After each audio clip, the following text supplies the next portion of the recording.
애굽의 왕자였던 모세, 그가 광야의 목자로 무려 세월이 40년이 지나고 있습니다. 모든 것이 갖추어진 왕궁에서 살면서 부족한 것이 없는 삶을 살았던 사람. 그런데 그가 이제는 아무것도 없는 광야의 삶이 어느 정도 적응이 된 상태입니다. 세월이 약이다. 지나보면 알게 된다라는 의미도 담겨져 있습니다. 모세에게도 이제는 세월의 흐름에 익숙하게 되었습니다. 한 사람의 생애가 이리도 초라하게 변하고 초라하게 변화된 상황에 익숙하게 된 이 모세가 참 의아할 정도입니다. 모세는 자신의 의도와는 상관없이 잊혀진 존재가 되고 말았습니다. 모세는 자기의 존재감이 없는 그런 상황에서 삶을 살아가고 있었지만, 그러나 하나님은 모세를 향한 하나님의 계획과 뜻을 진행하고 계셨습니다. 즉 모세를 하나님이 쓸만한 사람으로 교육하시고 훈련하시는 그 과정을 진행을 하셨습니다. 하나님의 교과 과정. 그 교육에 참여하는 사람이 이것이 하나님이 나를 교육하고 있다라는 그 가치를 안다면 그 시간이 너무나 많이 걸리고 또 그 과정을 피할 수 없는 과정이라면 그 과정은 완주하셔야 합니다. 그리고 이 과정이 끝나면 하나님은 그 과정을 이수한 사람들을 역사의 무대에 세워 하나님의 역사를 이루어 가십니다. 광야의 세월, 하나님이 모세를 위해서 예비하셨던 시간이었습니다. 모세는 하나님이 세우신 이 광야에서 하나님의 일꾼으로 준비되어 가고 있었던 것입니다. 모세에게 있어 광야는 무엇을 의미하며 하나님은 광야에서 모세에게 무엇을 가르치셨는가? 먼저 모세가 지냈던 이 광야의 의미를 생각을 해보겠습니다. 이 광야라는 단어는 히브리어로 미드바르라고 합니다. 미드바르. 근데 이 말은 히브리어에 이 다바르라고 하는 동사가 있는데요. 이거는 뭐냐면 말하다라는 단어입니다. 이 다바르라는 말하다라는 단어에서 미드바르, 즉 광야라는 단어가 나왔습니다. 따라서 이 광야는 그것에 거하는 사람은 전혀 예상하지 못하고 있지만 그것은 누군가가 말하는 음성을 듣는 장소입니다. 모세에게는 이 광야가 하나님이 모세를 가르치고 말씀하시는 장소가 되었습니다. 고난의 장소로 인식되는 이 광야가 그곳이 아니고는 하나님의 음성을 들을 수 없기 때문에 하나님의 사람을 데려다가 하나님의 음성 외에는 아무것도 들을 수 없게 만드는 곳이 바로 광야다라는 것입니다. 우리가 광야를 생각하면 이 단어가 나타나는 것처럼 외로운 곳입니다. 황량한 곳입니다. 적막한 곳이 바로 광야입니다. 그리고 이 광야는 사람들의 버림받은 곳입니다. 어쩌면 버림받은 사람들이 사는 곳이 광야라고 할 수 있습니다. 사람이 살만한 곳이 되지 못하는 것, 그것이 광야입니다. 하나님이 하나님의 사람들을 광야와 같이 외로운 곳, 황량한 곳, 적막한 곳으로 안내하면서 하나님은 그의 사람들에게 하나님의 말씀을 전한다라는 것이, 하나님이 나의 인생을 외롭고 적막하고 황량한 곳으로 안내하면 하나님은 그곳에서 하나님의 말씀 외에는 아무것도 듣지 않고 하나님 말씀에 집중하라고 나를 그곳으로 인도하셨겠다라고 생각하는 것이 훨씬 지혜로운 생각입니다. 도시의 시끄럽고 복잡한 곳에서는 하나님의 음성을 듣는 것보다 사람들의 관심, 사람들의 이목을 끄는 소리에 사람들은 관심을 기울일 수밖에 없습니다. 하나님은 복잡한 세상에 살고 있는 사람들을 하나님을 위해서 또는 하나님의 일을 위해서 훈련하고자 하실 때 하나님은 광야로 부르셔서 그에게 말씀하신다라는 것이. 우리 성도님들 중에 혹시 나는 지금 광야길을 걷고 있다 라고 생각하는 분이 계십니까? 혹시 내 인생이 황량한 외로운 적막한 광야의 길을 걷고 있다 그런 생각이 들면 그냥 정처 없이 걷지 마시기 바랍니다. 그 광야에서 나를 불러 나에게 말씀하시는 그 하나님의 음성의 귀를 기울이시기 바랍니다. 광야가 아니면 들을 수 없는 하나님의 음성. 광야이기 때문에 아무 소리도 들리지 않을 때 거기서 들려오는 하나님의 음성이 나에게 복음이 되는 것입니다. 이 광야길에서 하나님은 나에게 무엇을 배우게 하시려나? 아니, 이 광야길에서 하나님은 모세에게 무엇을 가르치셨는가?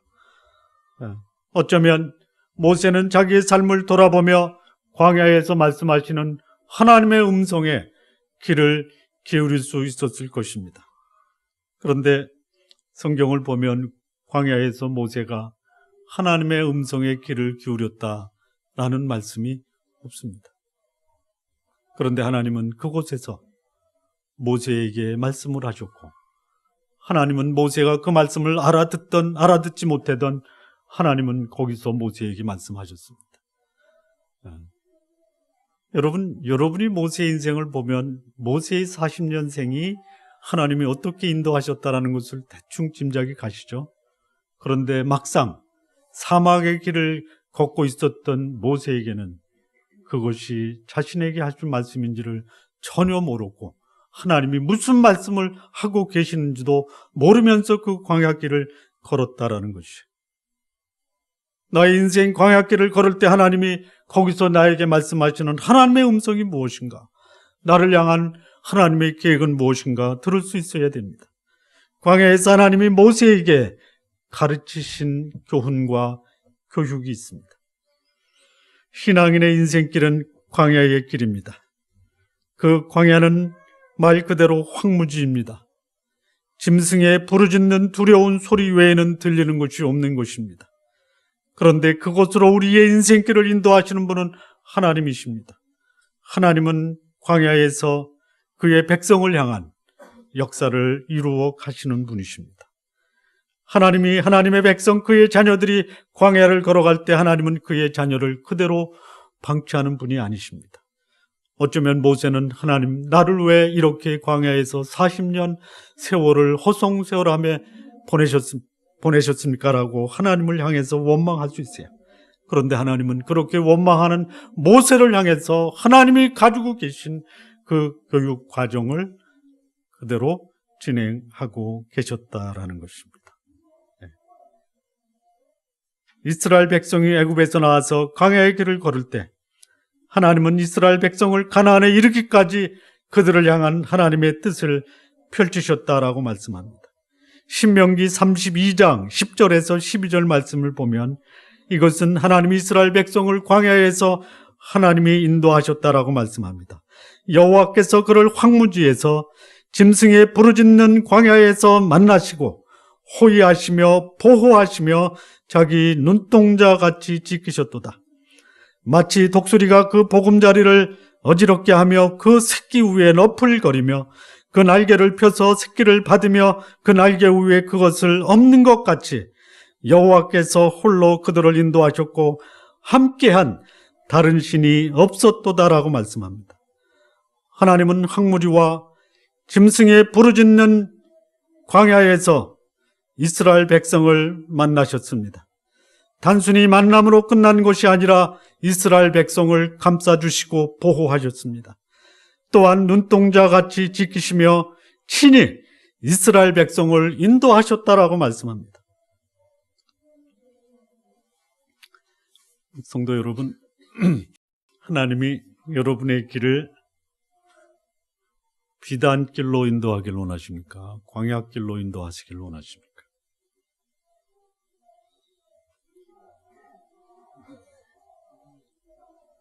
비단길. 예? 비단길로 인도하기를 원하시죠?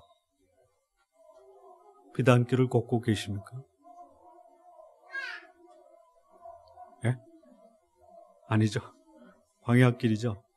가도 광야길이시죠. 예? 여러분,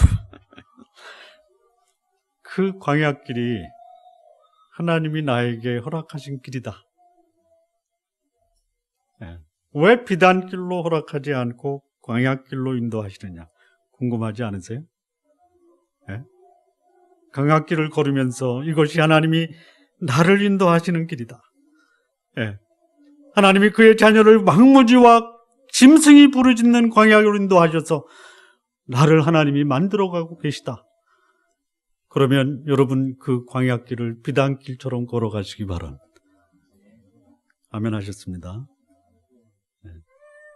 광야길로 길을 걷는 성도들이 계시다면 이 길은 나를 향한 하나님의 뜻을 이루는 길이며, 그런데 그 광야길, 황량한 광야길에서 하나님은 그의 자녀들을 보호하시고 감싸시고 누구도 해칠 수 없을 만큼 눈동자처럼 지키시고 친히 인도하셨다라고 말씀합니다.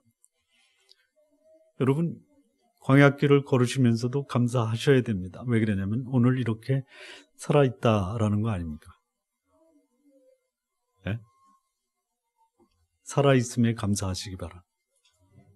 그렇다고 광야길이 오늘 여기서 끝이 나지 않는다라는 것도 기억하시기 바랍니다. 네. 하나님이 계획하신 하나님의 의도를 파악하는 것, 나의 인생을 광야길로 인도하시고 계신 하나님의 의도를 파악하는 것이 그 광야길을 의미 있게 그리고 가치 있게 걸어갈 수 있는 길입니다. 모세가 광야에서 하나님이 가르치시는 어떤 교육을 받았는가? 하나님은 모세에게 어떤 교육을 가르치시고 모세는 하나님의 교육을 받았는가? 첫 번째입니다. 1절 말씀을 보면요, 모세가 그 장인 미디안 제사장 이드로의 양 무리를 치더니 그 무리를 광야 서편으로 인도하여 하나님의 산 호렙에 이르매. 여기 애굽의 왕자로 이름을 떨쳤던 모세가 이 양을 치는 목자라는 직업, 아주 천하고 천한 직업입니다. 그런데 이런 천한 직업, 아니 이름도 없는 애굽의 한 사람으로 하나님이 만드셔서 그를 낮아지는 교육을 시켰다라는 것이, 양을 치는 목자, 애굽 사람들은 가까이 하지도 않고 심지어 혐오하고 가증히 여기는 직업을 하나님은 모세로 하여금 광야에서 하게 하셨습니다. 그것도 자신의 양을 치는 것이 아니라 장인의 집에서 일개 목자로 지내고 있는 무명의 사람으로 하나님은 모세를 그렇게 만드셨습니다. 하나님은 모세를 광야로 인도하여 거기서 철저하게 낮추시는 교육을 시키셨습니다. 여러분, 하나님이 하나님의 일을 위해서 높은 사람 쓰십니까? 쓰십니까? 쓰십니다. 여러분, 기왕이면 하나님의 일을 할 때 높은 자리에서 하시기 바랍니다. 그래서 높은 자리에서 거룩하고 경건하며 겸손하며 사람을 귀히 여기는 높은 지위에 있는 사람을 통해서 하나님은 낮은 자리에 있으면서 겸손하고 거룩한 사람 못지않게 위대한 일을 하시는 분이십니다. 그러니까 높은 자리에 있다라고 그 사람 곤두박질 치라라고 하지 마십시오.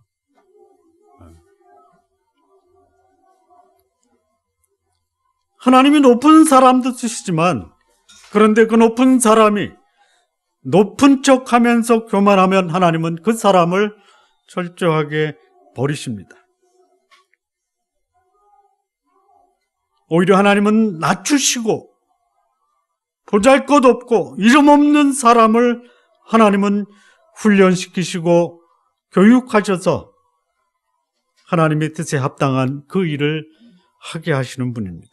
그런 의미에서 모세에게도 하나님의 계획은 너무 높아 자기 힘을 의지했던 이 모사를 철저하게 낮추시는 교육을 시키시고 계신 겁니다. 하나님은 지금도 이름 있는 사람을 사용하시기도 하지만 낮은 자, 무명의 사람을 훈련시키셔서 하나님 나라의 위대한 일을 이루어 가시는 분이십니다. 하나님은 자신이 아무것도 아니라는 것을 배우기 전에는 하나님의 나라에 필요한 존재로 사용하시지 않는 분이십니다. 혹 오늘 나를 낮추시고 천한 자로 만드시는 것, 이것이 하나님이 나를 향한 하나님의 뜻을 이루게 하시려는 하나님의 고유한 훈련 방법이시기도 한다라는 것이, 하나님이 쓰실 수 없는 사람이 있습니다. 무능한 사람이 아니라 교만한 사람입니다.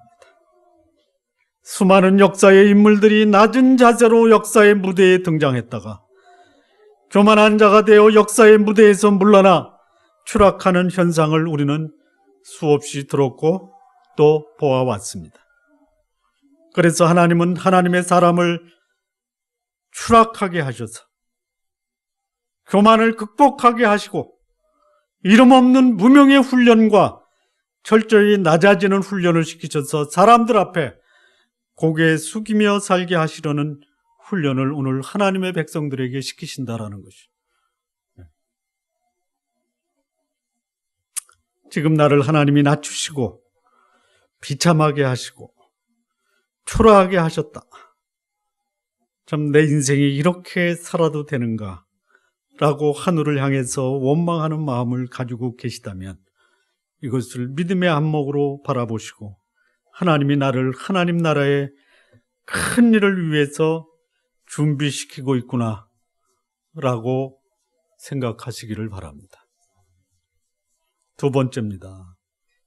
우리가 광야를 생각하면 이 모세의 경우에 무려 40년이라는 시간이 흘렀습니다. 40년이라고 하는 시간, 아주 수많은 세월이 지났습니다. 하나님이 모세에게 이 광야를 통해서 가르치시는 교육이 뭐냐? 수많은 시간을 지내면서 시간이라는 감옥을 통해 인내라는 교육을 시키고 계시는 겁니다. 모세에게는 40년이라는 세월이 자신에게 나는 아무것도 아닌 그저 버려진 존재라고 생각하며 살았던 기간이었습니다. 모세에게 있어 40년, 이 장래의 현성이가 뭐가 될 거냐면요, 사람들을 두려워하지 않는 배우가 되겠대요. 그래서 지켜봐 주시기 바랍니다. 어떤 배우가 될 거냐 그랬더니요, 유명한 배우가 됐답니다.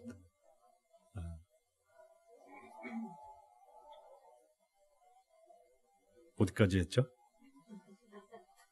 40년, 모세에게 40년.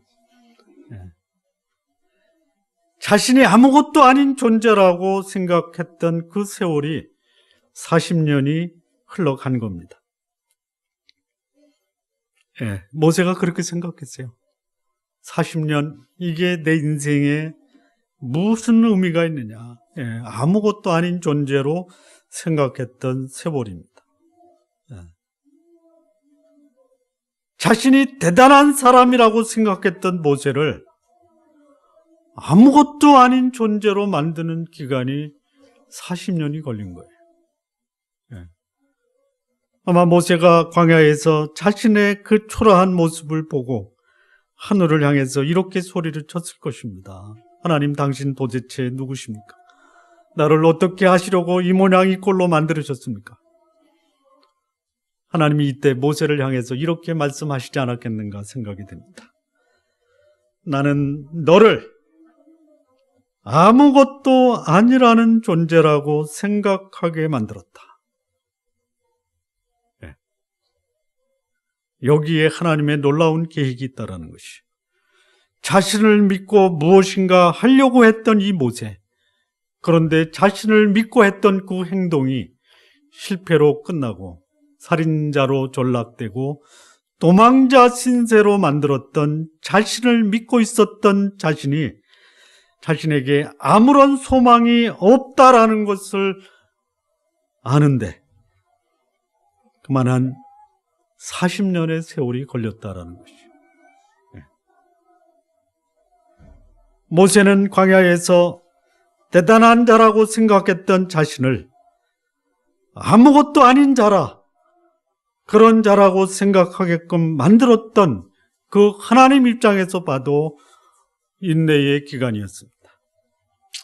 또한 그 40년을 지냈던 모세에게도 오랜 세월의 인내 과정을 통해서 자신의 무력함을 깨달아 하나님 앞에 자신을 철저하게 낮추는 소위 인내의 기간이었습니다. 인내하며 기다리는 기간을 거치지 않는 자, 큰 일을 이룰 수가 없습니다. 우리가 살고 있는 이 세상이 그리 만만하거나 호락호락하게 나의 뜻대로 되지 않습니다. 마음대로 되지 않을 때, 마음대로 하려다가 일을 그르치는 경우가 참으로 많습니다. 우리 성도 여러분, 마음대로 되지 않을 때 마음대로 하지 마십시오. 오히려 마음대로 되지 않을 때 그때는 가만히 기다리면서 인내하시기 바랍니다.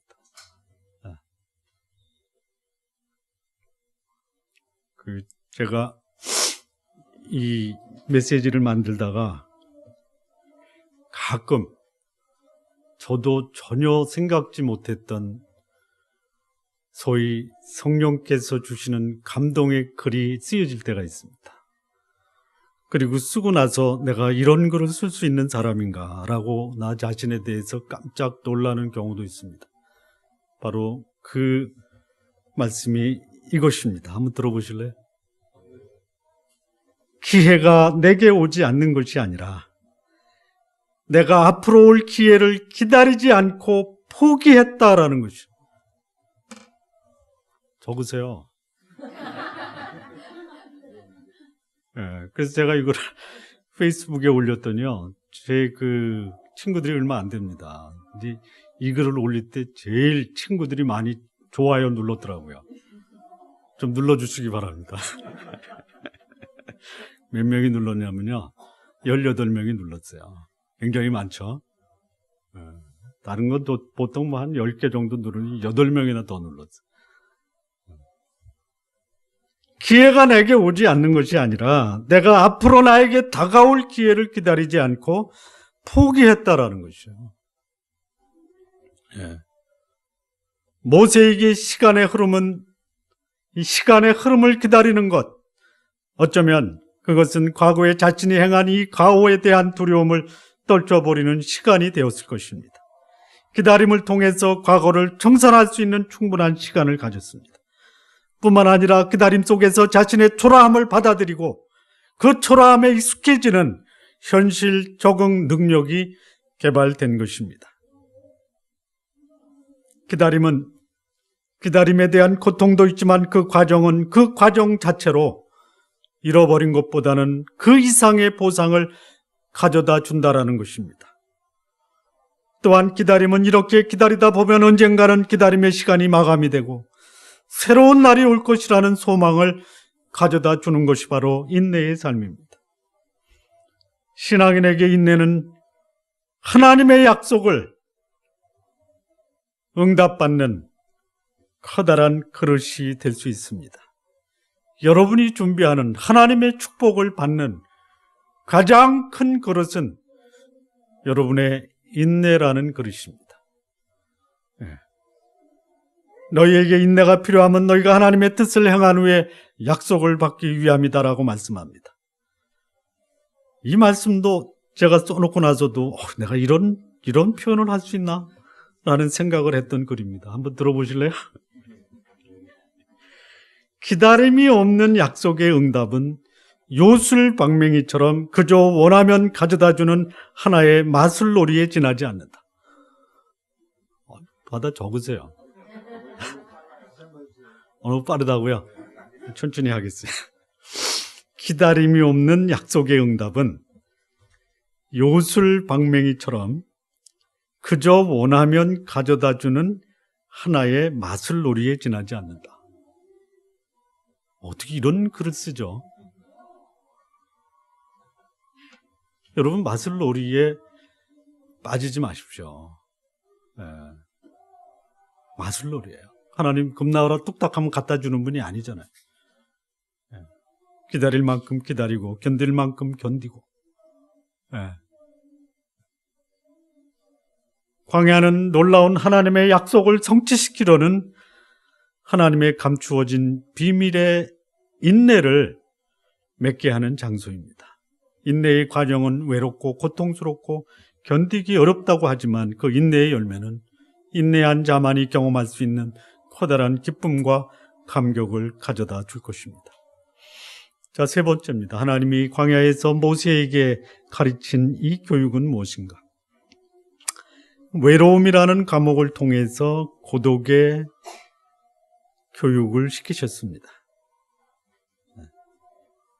모세의 광야 생활은 황량한 산, 거친 바위, 끝없이 펼쳐지는 사막, 그리고 양들을 이끌고 풀을 먹이겠다라고 찾아다니는 모세 자신만이 있었습니다.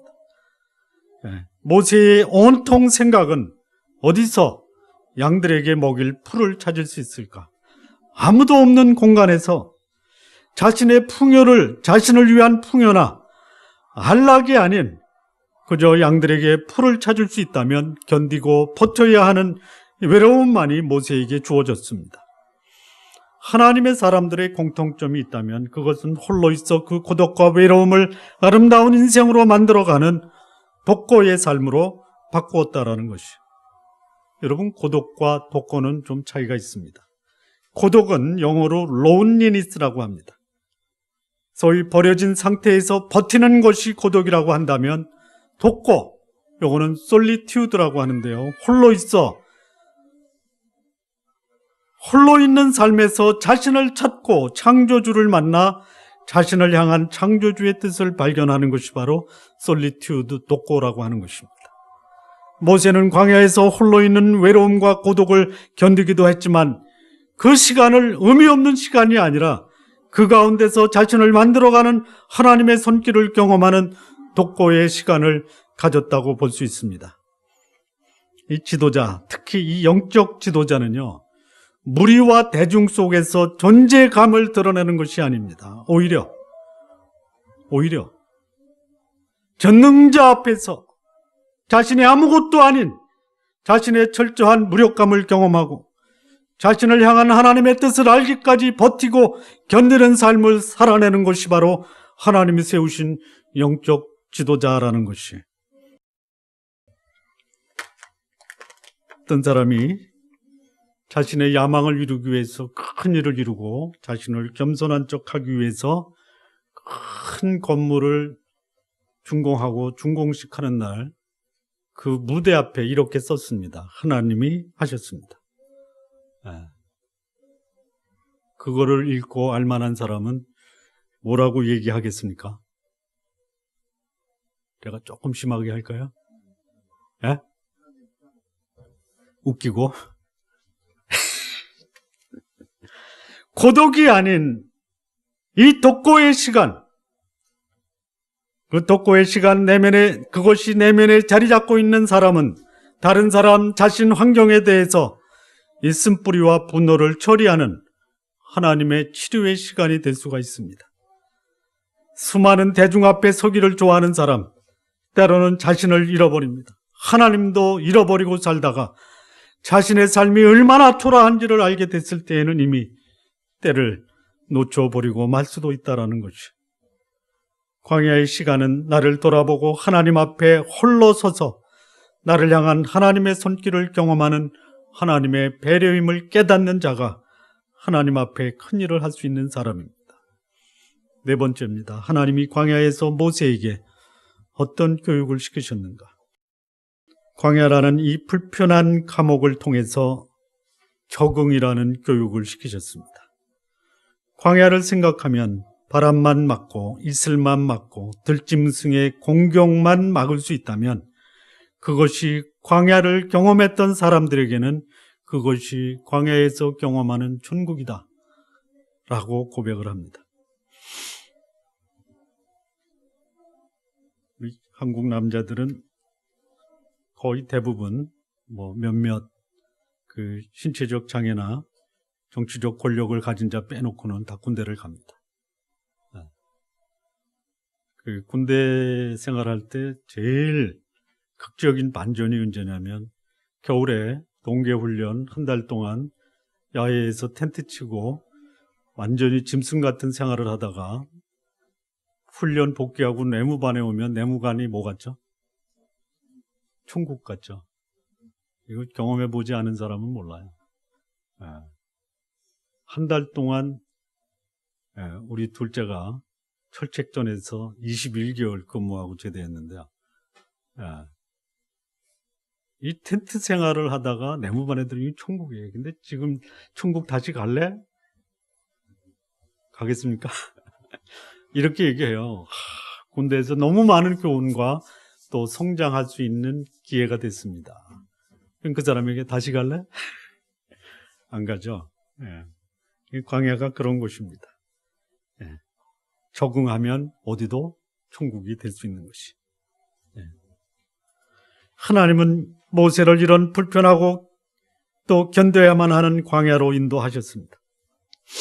과거 애굽의 궁중에서 지냈던 이 애굽의 왕자에게 하나님은 일반 사람도 견디기 쉽지 않은 이 사망의 광야로 몰아내셔서 인간 이하의 삶, 즉 불편함의 삶을 살게 하셨어요.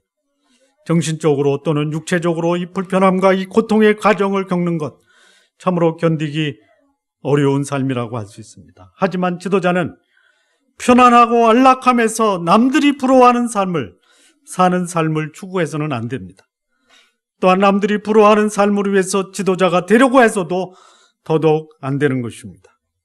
지도자는 남들을 위해 군림하여 자신이 원하는 것을 갖는 것이 아니라 어렵고 힘든 인생을 사는 자들을 조금이라도 나은 삶을 살게 하려고 자신의 삶을 불편함에 적응하려고 몸부림쳐야 하는 자가 바로 지도자라는 것이죠. 하나님은 하나님의 백성이 현실에서 고통당하고 있을 때 한 지도자를 택하셔서 그러하여금 역시 불편함과 고통 속에서 그 상황을 견디게 하는 훈련을 시키고 계셨다라는 것입니다. 불편함을 견디고 극복한 사람이 견디기 어려운 현실을 극복하고 마침내 모두가 원하는 열매를 맺게 하는 리더십을 발휘하는 것입니다. 안락함에 익숙함보다는 불편함에 익숙한 사람이 하나님과 사람들의 마음을 편하게 할 수가 있습니다. 우리 성도 여러분, 편함보다는 불편한 상황에서도 적응하여 사소한 편안함을 추구하는 것으로 인해 하나님의 뜻을 이루지 못하는 그런 누를 범하지 마시기를 바랍니다. 마무리 짓겠습니다. 광야의 길을 걷는 사람이 왜 나에게 이런 불편과 고난의 삶을 주느냐고 하늘을 향해서 원망하는 사람도 있습니다. 광야가 없어도 되는데, 광야가 없어도 큰일을 하는데 불편하지 않는데 왜 나를 광야의 길을 걷게 하느냐라고 아우성치는 사람도 있습니다. 이런 사람 자신을 몰라도 너무 모르는 사람입니다. 자신도 모르고 있는 이 교만한 사람이 나에게 광야가 필요하지 않다라고 아우성치는 것입니다. 자기밖에 모르고 단기적이고 이기적이고 현실적인 사람이, 자신의 안락만은 추구하는 사람이 하나님이 계획하신 크고 놀라운 일을 이루려면 광야의 길을 통해서 그는 불편함과 고통의 과정을 걸어가야 됩니다. 자신의 연약함과 부족함을 아는 사람이 힘들고 어렵더라도 광야의 훈련을 자신을 성숙시키는 훈련의 기회로 받아들일 수 있는 것입니다.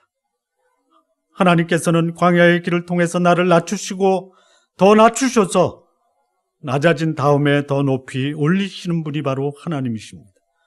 하나님이 나를 낮추실 때 기꺼이 낮아지시기를 바랍니다. 하나님은 성급한 사람을 쓰시지 않습니다. 오히려 기다리면서 인내하는 사람을 사용하시는 분이십니다. 도대체 이 인내가 언제 끝나는가?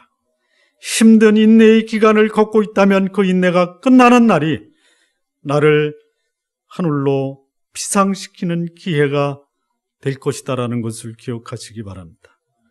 여러분, 인내를 언제까지 하셔야 됩니까? 인내는 얼만큼 하는 것입니까? 얼만큼이요? 조금만 더 하시는 거예요. 조금만 더 했는데 아직도 인내가 끝나지 않으면 얼만큼 더 하시면 됩니까? 조금만. 그러니까 인내는 얼만큼 하는 겁니까? 조금만 하시는. 언제까지요? 언제까지요? 약속이 이루어질 때까지. 너희에게 인내가 필요하면 너희가 하나님의 뜻을 행한 후에 약속을 받기 위함이다라고 말씀합니다. 또한 아무도 나와 함께 하는 자가 없다고 생각할 때 하나님 앞에서 자신을 성찰하고 하나님의 뜻을 성찰하는 기회로 만드시기를 바랍니다. 하나님 앞에서 사는 것을 배우지 못한 자, 사람 앞에서도 제대로 설 수가 없습니다. 그리고 불편함은 더 큰 일을 꿈꾸는 자가 거쳐야 하는 필수 코스라고 받아들여서 기꺼이 감수하시기 바랍니다. 우리 좋은나무 교회 성도 여러분, 오늘 성도님들의 삶이 광야라고 생각이 들면 이 기회를 잘 활용하셔서 하나님의 뜻을 이루는 훈련의 기회로 삼고 잘 극복하셔서 마침내 하나님이 여러분을 위대한 역사의 주인공으로 만드는 것을 다 경험하시기를 진심으로 바랍니다. 기도하시겠습니다.